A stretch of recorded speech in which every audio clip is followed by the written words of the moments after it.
Bonjour à tous. Shalom. Que la paix et la joie du Seigneur soient sur vous. Mon cœur est dans la joie d'être encore là ce matin pour pouvoir encore parler de Dieu. C'est une joie dans mon cœur. Comme j'avais annoncé il y a quelque temps que je rentrais dans une quinzaine de jeûnes, mais pas n'importe quel jeûne, j'avais parlé d'un jeûne de repentance où chacun devait se mettre devant Dieu et reconnaître ses fautes et son péché et revenir à lui avec un cœur pur. Je suis dans mon 15e jour. Ce soir, je redescends. Je pense que certains peut-être sont en même temps que moi. Je ne sais pas. Mais le but, c'est d'accomplir les vœux que nous avons pu faire à Dieu.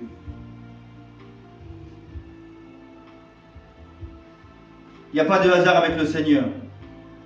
Si encore ce matin tu es là pour regarder cette vidéo, c'est que quelque part le Seigneur a encore quelque chose à te dire. On va chanter un chant pour souhaiter la bienvenue au Seigneur. Parce que si le Seigneur n'est pas là au milieu de nous, tout ce que nous ferons ce matin ne servira à rien. Ce sera simplement notre chair qui aura parlé et Dieu n'aura pas parlé. Donc je vais prier et après on chantera ce chant pour souhaiter la bienvenue à notre Seigneur. Seigneur Dieu Tout-Puissant, je loue ton nom et je bénis ton Saint-Nom, Seigneur, encore ce matin, parce que je sais encore que tu as une parole à apporter, tu as encore un message à apporter. Seigneur, tu as encore quelque chose à dire, parce que toi, Seigneur, tu parles tantôt d'une manière et tantôt d'une autre, et ce matin est une forme de ta façon de parler aux hommes. Alors, déjà, nous te disons merci pour ta présence au milieu de nous. Bénis tous ceux qui écouteront cette parole.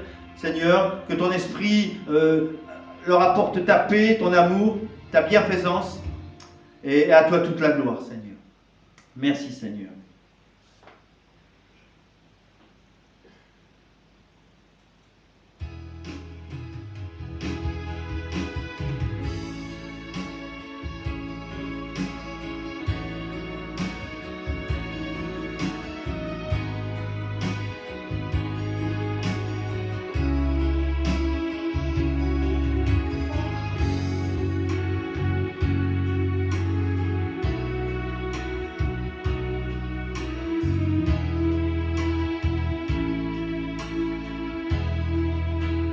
Bienvenue Jésus-Christ,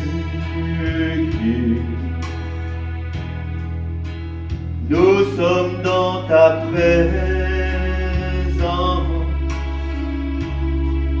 remplis-nous de ta puissance, viens et règne en nous.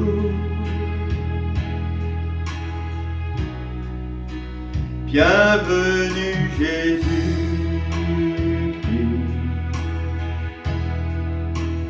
nous sommes dans ta présence, remplis-nous de ta puissance,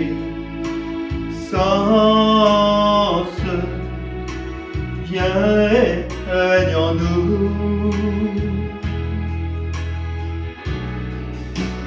Tu es cette eau vive, source d'eau intarissable,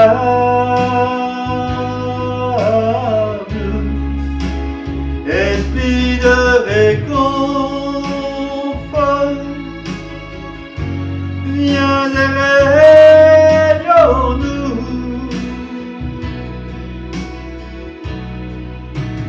Tu es cette eau vive,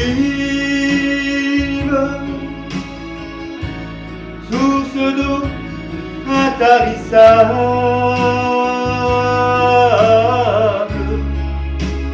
esprit de réconfort, viens et règne en nous.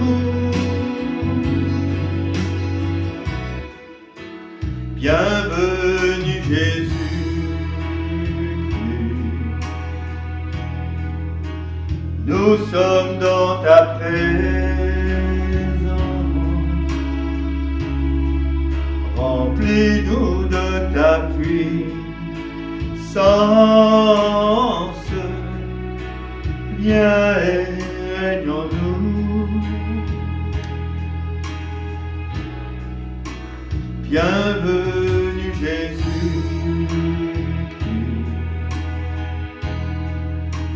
nous sommes dans ta présence, remplis-nous de ta puissance, viens et règne en nous.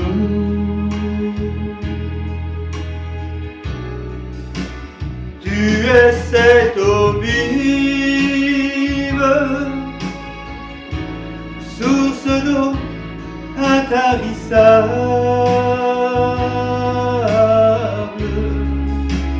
esprit de réconfort, viens et règne en nous. Tu es cette eau vive, source d'eau intarissable, esprit de réconfort, viens et règne en nous. Bienvenue Jésus.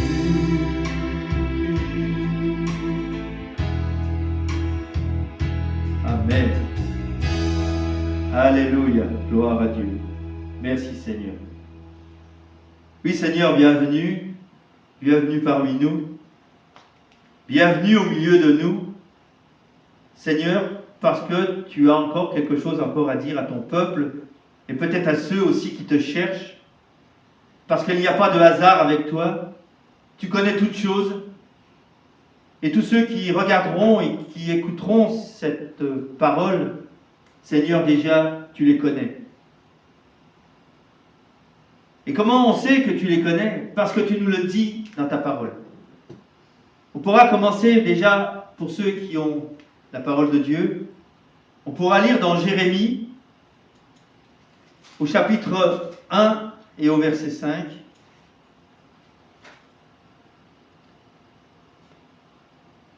Où Dieu dit à Jérémie le prophète, « Avant que je t'ai formé dans le ventre de ta mère, je te connaissais. Et avant que tu sois sorti de son sein, je t'avais consacré et je t'avais établi prophète sur des nations. » Dieu nous connaît depuis toujours. La parole nous dit qu'avant même que nous ayons été conçus, déjà il nous connaissait. Il savait déjà le nom qu'on nous porterait et il connaissait déjà notre dessein. Il n'y a pas de hasard avec Dieu. On lira dans Jean 15, à partir du verset 16.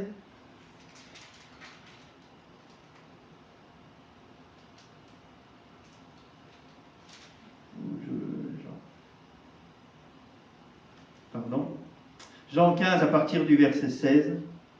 Ce n'est pas vous qui m'avez choisi, mais moi. Je vous ai choisi, je vous ai établi, afin que vous alliez et que vous portiez du fruit et que votre fruit demeure. Afin que vous ne demandez tout ce que vous demanderez au Père en mon nom, il vous le donne. Ce que je vous commande, c'est de vous aimer les uns les autres. Nous n'avons pas choisi Dieu. En ce qui me concerne, je n'ai jamais cherché Dieu. Mais je rends grâce que de lui, il m'a choisi. Moi qui étais perdu dans le monde et moi qui ne connaissais rien, qui vivais ma vie comme bon me semblait, Dieu, dans sa miséricorde et dans son amour, est venu me chercher dans ma misère. Jésus a choisi ses apôtres. Les apôtres ne l'ont pas choisi. Déjà, il les connaissait à l'avance, il savait ce qu'il ferait avec eux. Et pourquoi Dieu nous a choisis? Ce n'est pas pour rester derrière sur une chaise et de vivre notre vie comme bon nous semble. Dieu nous a choisis pour servir. Pour rentrer dans son œuvre afin de le faire connaître aux yeux du monde. On lira dans Marc 16,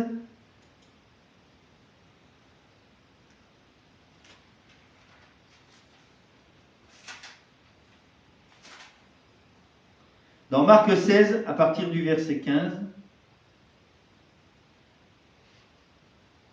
Puis il leur dit, allez par tout le monde et prêchez la bonne nouvelle à toute la création. Dieu nous appelle à porter la bonne nouvelle. Mais quelle bonne nouvelle? Aujourd'hui, on entend des tas de mauvaises nouvelles. Quand on voit tout ce qu'on vit en ce moment, on n'entend que ça à la télé. Mais Dieu est venu sur la terre pour nous apporter une bonne nouvelle. La bonne nouvelle, c'est la vie éternelle en Jésus-Christ. La Bible nous dit que Dieu a mis dans le cœur de l'homme la pensée de l'éternité. Les hommes ne veulent pas mourir. Ils ont cherché depuis tous les temps à essayer de retarder leur départ. Parce que Dieu a mis dans leur cœur la pensée de l'éternité. Mais Dieu, Jésus-Christ, en venant sur la terre, nous a apporté cette éternité. Car tous ceux qui auront cru et qui auront suivi le Seigneur auront reçu la vie éternelle. On peut lire dans Romains 10,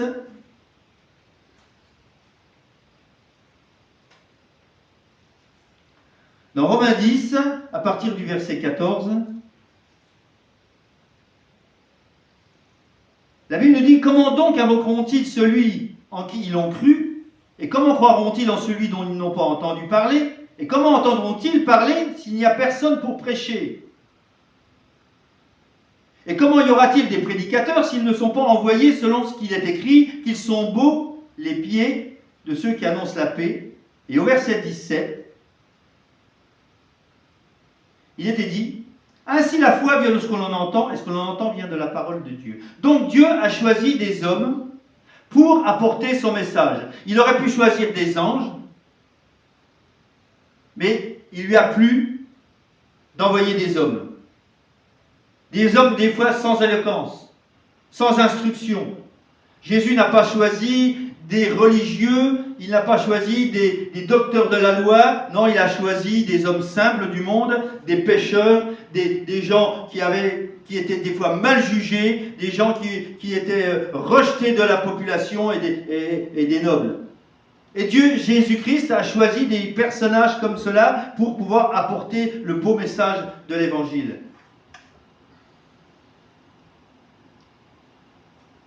On a tous reçu quelque chose. Le jour où Seigneur Dieu est venu nous toucher, il nous a donné un travail à accomplir. On a été choisi pour servir.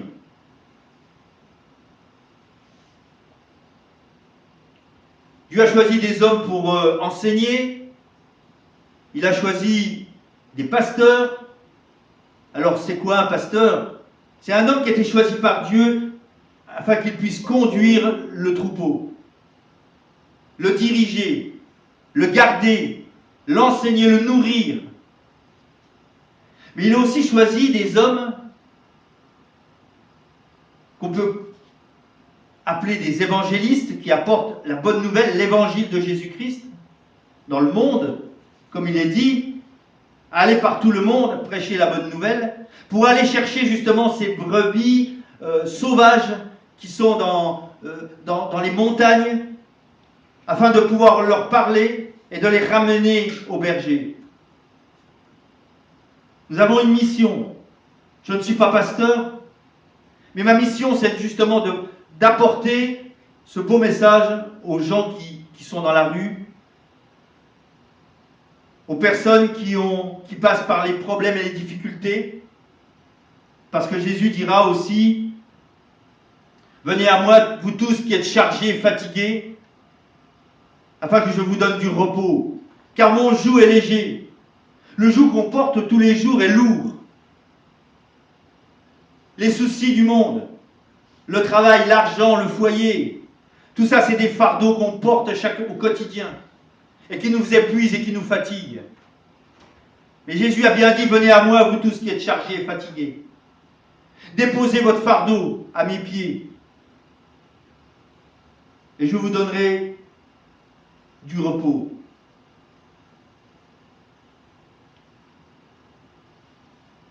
Dieu est bon. Il veut notre paix, notre bonheur. Et bien souvent, c'est l'homme qui refuse parce qu'il veut se débrouiller tout seul. Si Dieu existait, pourquoi il y a toutes ces misères? Pourquoi il y a toutes ces catastrophes? Justement, il y a toutes ces misères et toutes ces catastrophes parce que les hommes ont refusé la parole de Dieu, le message de Jésus, afin de pouvoir recevoir cette paix, cette joie, ce fardeau, ce joug léger, afin de suivre l'enseignement de Jésus-Christ. Mais les hommes n'ont pas voulu, ils l'ont rejeté, ils préfèrent marcher comme bon leur semble, bien qu'ils tombent, qu'ils trébuchent, qu'ils ne savent pas où aller se tourner. Mais dans leur incrédulité et dans leur insouciance, ils refusent. Mais pour ceux qui ont reçu la parole de Jésus-Christ et qui ont écouté sa voix, ceux-ci peuvent vous témoigner de ce que Dieu a fait dans leur vie. Je pourrais vous témoigner de ce que Dieu a fait pour moi. Je le ferai peut-être un jour, ce n'est pas le moment. Mais sachez que ce que moi j'ai vécu, des millions de personnes aussi l'ont vécu. Nous avons été choisis pour servir. Aujourd'hui, c'est vrai que nous sommes dans des moments où Dieu nous passons dans un moment de confinement qu'on appelle, un moment où nous sommes tous là, dans nos maisons, à attendre que ce mal passe, afin de pouvoir sortir et reprendre notre vie comme nous l'avions arrêté à un moment. Nous devons prendre conscience que quelque part en ce moment, nous vivons des moments exceptionnels. Le monde est à l'arrêt total. Il y a quelque chose comme 4 milliards de personnes confinées. Des villes entières sont à l'arrêt. Mais pourquoi tout ça? On pourra lire, c'est dans Isaïe, au chapitre 26 et au verset 20.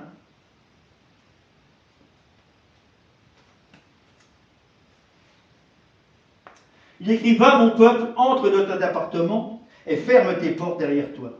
Cache-toi pour un petit moment, jusqu'à ce que la colère soit passée. La colère soit passée. Dieu en ce moment est en train de parler au monde, est en train de parler aux dirigeants du monde, car aujourd'hui tout le monde est touché par ce virus. J'ai regardé à la télé l'autre jour, il y avait même le prince de Monaco qui a été touché. Alors que tu sois roi, que tu sois président, que tu sois ministre, que tu sois député, que tu aies une place importante dans ce monde, directeur d'usine ou qui que ce soit, tu n'es pas à l'abri de ce fléau. Mais Dieu a mis aussi à part les personnes. Nous approchons de Pâques. Et qu'est-ce que c'est Pâques? Aujourd'hui, Pâques, pour bon nombre de personnes, c'est les œufs en chocolat dans le jardin, c'est la fête, un peu comme Noël, on se fait des cadeaux, on apporte des choses aux enfants, et on a complètement oublié la signification véritable de Pâques. Alors, on va prendre dans Exode,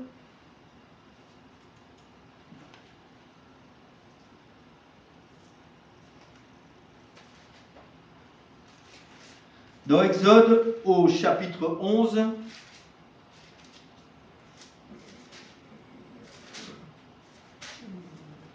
chapitre 11,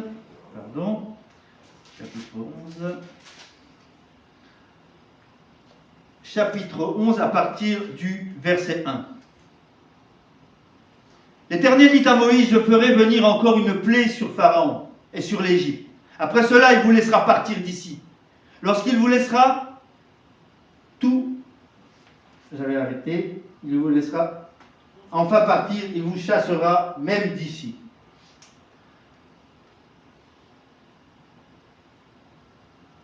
L'Égypte représente le monde aujourd'hui. Et Pharaon représente tous les dirigeants de ce monde. Les dirigeants qui ont leur propre Dieu. Des dirigeants qui, comme Pharaon, se sont fait des idoles. Et comme Pharaon, se prennent pour des dieux. Le monde est rempli de Pharaons. Mais Dieu a mis à part une infime partie des gens du monde qu'il a choisi. Comme je vous ai dit tout à l'heure, Dieu t'a choisi. Et il a choisi un peuple pour le servir. À cette époque-là, c'était les Hébreux qu'il avait mis à part. Et il avait envoyé Moïse parler à Pharaon. Comme aujourd'hui, nous sommes là pour parler à tous ces dirigeants du monde. Et pour leur dire, laisse aller ton peuple. Laisse aller mon peuple. Aujourd'hui, nous voyons dans le monde entier des hommes qui dirigent des nations et qui empêchent le peuple de Dieu d'apporter le beau message de l'Évangile. Ils sont comme Pharaon. Ils veulent nous mettre sous leur joug afin de nous empêcher de parler, de porter le beau message de Dieu. Et aujourd'hui, si nous voyons ce que nous voyons, c'est que Dieu est en train d'envoyer un message à tous ces pharaons du monde. Laisse aller mon peuple. Laisse mes prédicateurs apporter le beau message.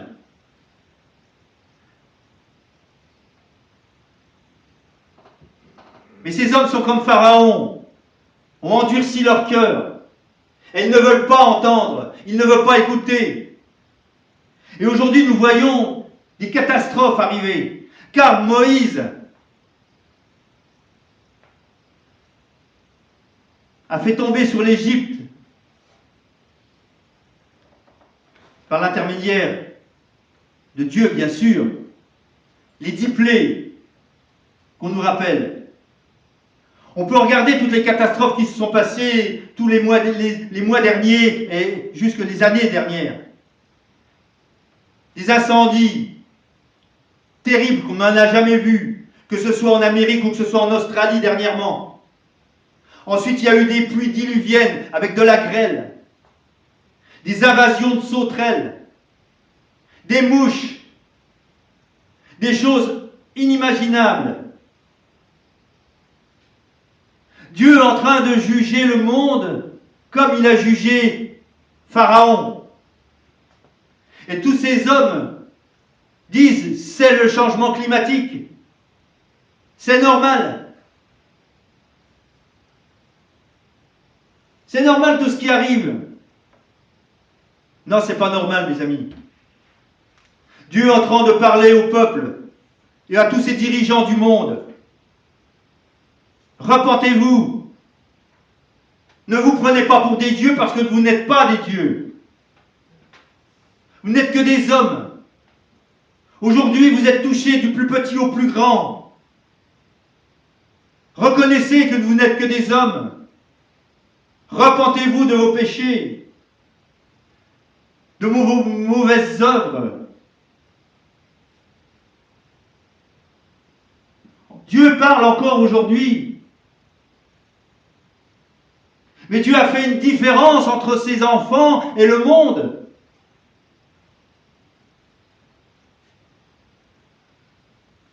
On prendra au verset, dans le chapitre 11, au verset 7.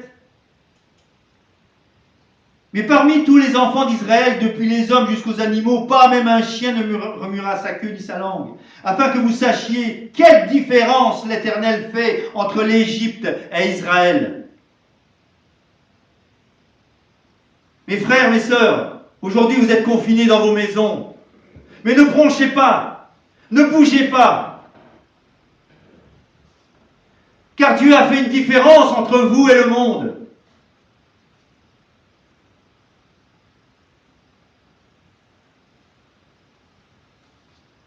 Nous appartenons à Jésus-Christ aujourd'hui, l'agneau de Dieu, l'agneau immolé, l'agneau qu'ils ont immolé le jour de la Pâque, avant de sortir d'Égypte. Le sang a été posé sur les poteaux et les linteaux, afin que l'ange exterminateur qui passait au-dessus des maisons ne touche aucune de ces personnes qui étaient dans ces maisons. Ni les animaux, ni le bétail, ni les hommes. Tous ont été épargnés. Mais le monde a été jugé. Aujourd'hui, le monde est jugé encore.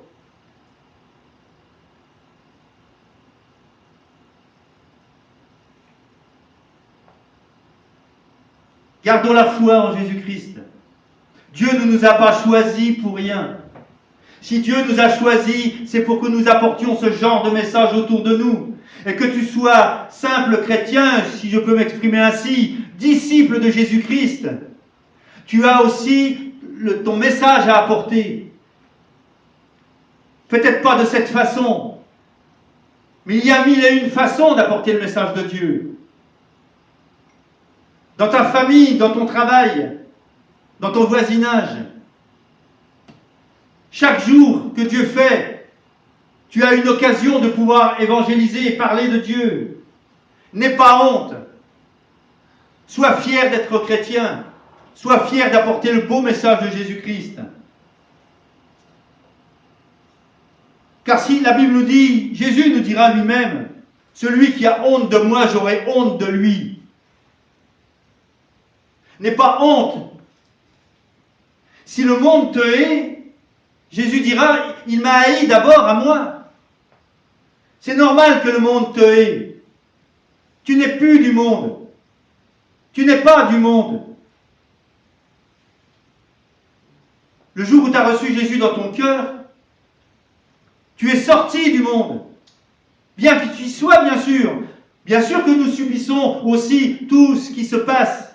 Bien sûr qu'il y a des frères, des sœurs, des pasteurs qui sont partis auprès du Seigneur à travers cette maladie. Je n'ai pas à en juger, je ne sais pas à dire pourquoi. Mais ce que je sais, c'est qu'aujourd'hui, ils sont dans la gloire.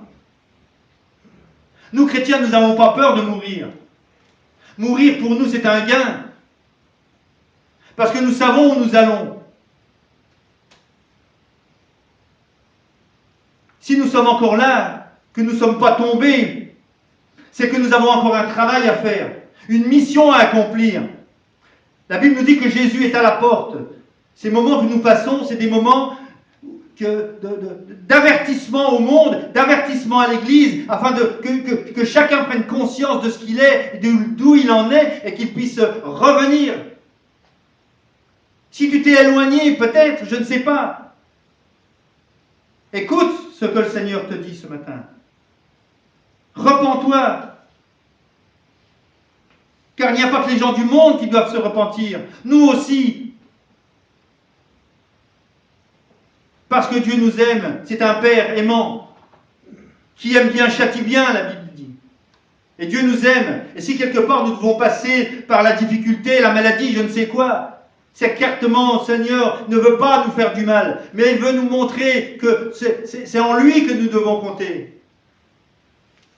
Bien souvent, on oublie ces choses-là. Quand tout va bien dans nos vies, quand nous n'avons pas de soucis, quand nous ne sommes pas malades, quand nous avons de l'argent, on oublie, on a tendance à oublier le Seigneur. On oublie de prendre sa parole et de la lire. On oublie de prier, on oublie beaucoup de choses. Alors Seigneur, par amour, il vient des fois nous montrer qu'il est encore là. S'il ne nous aimait pas, il nous laisserait partir. Alors si tu passes par un moment de difficulté en ce moment, réfléchis. Essaye de comprendre, Seigneur.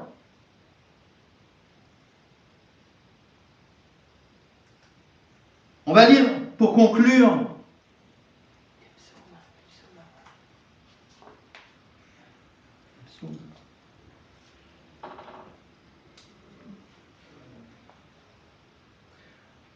ah oui, c'est vrai, j'avais aussi ce psaume. Celui qui siège dans les cieux rit, le Seigneur se moque d'eux. Il se moque de qui? Le Seigneur se moque de tous ces rois, tous ces dirigeants du monde, qui se figurent qu'ils vont faire continuer à faire bien comme ils veulent. Dieu se moque d'eux et il rit d'eux. Qu'est-ce que l'homme face aux puissances du ciel? L'homme n'est rien. Et malgré tout, ils vont encore endurcir leur cœur pour certains qui n'auront encore pas compris ce qui va se passer. Malheureusement. Et toi qui as reçu l'intelligence, pas l'intelligence des hommes, mais l'intelligence de Dieu, du Saint-Esprit, qui t'a révélé toutes ces choses et qui t'a montré toutes ces choses. Alors garde-les serrées dans ton cœur, mais ne les garde pas pour toi, partage-les. En conclusion, on prendra dans Colossiens, 1 Corinthiens, pardon.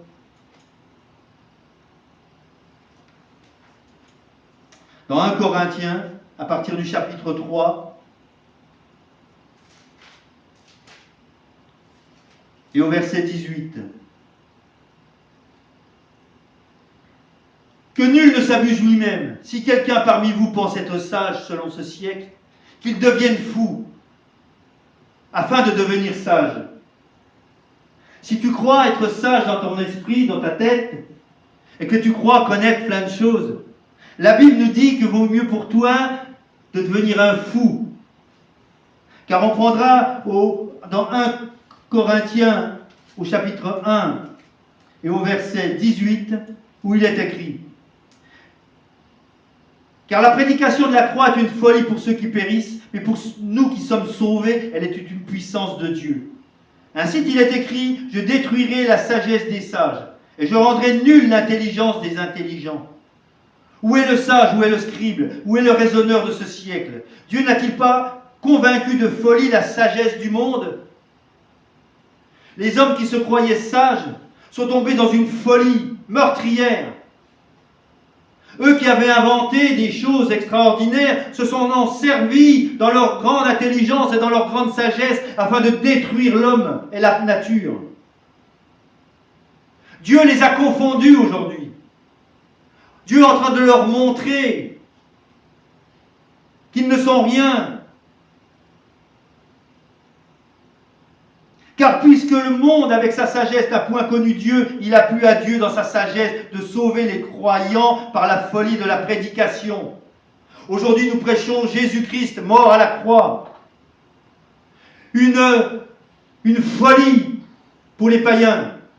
Un scandale pour les juifs. Mais pour nous qui avons cru, une puissance de Dieu.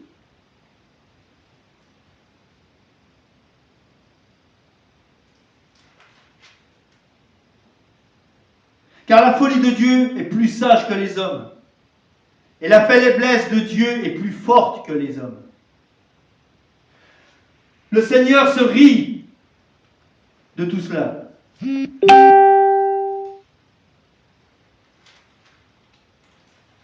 Encore ce matin, Dieu nous a parlé. Et nous a montré ce que nous avons à faire. Le message à apporter encore aujourd'hui. Le message du salut, parce que encore beaucoup ont besoin d'être sauvés.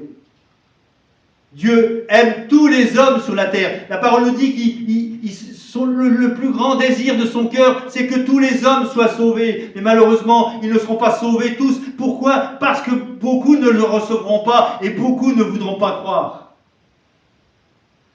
Mais Dieu a mis un temps de fin. Ce que nous vivons aujourd'hui, certainement, c'est un des derniers avertissements. Encore une fois, je te dis, la porte de la grâce est ouverte, et si toi qui m'écoutes, tu n'as encore pas reçu ce message, alors prends-le ce matin. Repens-toi et demande pardon au Seigneur. Ne sois pas sage dans ta tête. Écoute ce matin ce que Dieu a à te dire. Jésus t'aime. Oui, Jésus t'aime. Et le seul désir de son cœur, c'est de te sauver ce matin. Alors si tu as compris, simplement dis, oui Seigneur, je te demande pardon. Je te demande pardon pour mon incrédulité, pour l'endurcissement de mon cœur, Seigneur. Ce matin, j'ai compris ce que tu veux. J'ai compris que tu veux me sauver, que tu veux me racheter. Comme tu as racheté des millions de personnes, des milliards de personnes par ton sacrifice à la croix et par ton sang. Seigneur, justifie-moi, Seigneur, purifie mon cœur ce matin. Accorde-moi une vie nouvelle, Seigneur. Et comme ta parole le dit, efface mon ardoise, Seigneur, de tous mes péchés, de tout ce que j'aurais pu commettre dans ma vie. Aujourd'hui, je veux te suivre. Viens, rentre dans ma maison. Viens souper avec moi. Et je te fais cette promesse, Seigneur, que chaque jour de ma vie, je te suivrai jusqu'à ton retour. Ce matin, si tu as fait cette prière, crois simplement que tu es sauvé. Et si tu es malade, si tu as un problème de santé, quel que soit le problème de santé que tu peux avoir ce matin, Jésus vient aussi pour te guérir. Alors pose simplement ta main à l'endroit où tu as mal, à l'endroit où tu as ce problème. Et je vais prier pour toi. Et crois dans ton cœur que le Seigneur va te guérir cet instant même. Seigneur Dieu Tout-Puissant, tu vois cette personne qui est devant toi. Seigneur, il t'a reçu dans son cœur et tu vois son problème de santé. Je ne sais pas de quoi il souffre, Seigneur. Mais toi, tu le connais, Seigneur, et tu le vois là de ton ciel de gloire. Alors ce matin, Seigneur, je le dépose au trône de ta grâce. Afin que, par ta puissance, Seigneur, et ton sang, tu consumes le mal qui est sur lui, Seigneur. À cet instant même, Seigneur Dieu Tout-Puissant, tu le guéris. Au nom de Jésus-Christ. Au nom de Jésus-Christ. Crois simplement dans ton cœur et tu verras la gloire de Dieu. Crois que tu es guéri et tu le verras s'accomplir. Peut-être tu vas être guéri à cet instant, peut-être tu vas être guéri dans quelques heures ou peut-être dans quelques jours. Mais crois simplement que tu es guéri. Merci Seigneur pour ta parole. Merci encore pour ce que tu as à nous dire ce matin. Parce que je crois encore ce matin que tu as sauvé des âmes et que tu as touché des cœurs, Seigneur. Je loue ton nom et je bénis ton Saint-Nom pour cela, parce que je ne suis certain en moi-même que je ne suis pas là pour rien. Tu dis, jetez votre pain à la surface de l'eau et il vous reviendra. Ta parole n'est pas prêchée en vain, Seigneur. Elle n'est pas prêchée sans qu'elle revienne à toi, sans avoir fait son effet. Et je sais qu'elle fera son effet, Seigneur. J'ai cette certitude. Alors à toi toute la gloire, mon Dieu. Que Dieu vous bénisse. Que Dieu vous garde. Que la paix du Seigneur soit sur vous, dans votre foyer, dans votre maison. Et à lui toute la gloire. Merci, Seigneur.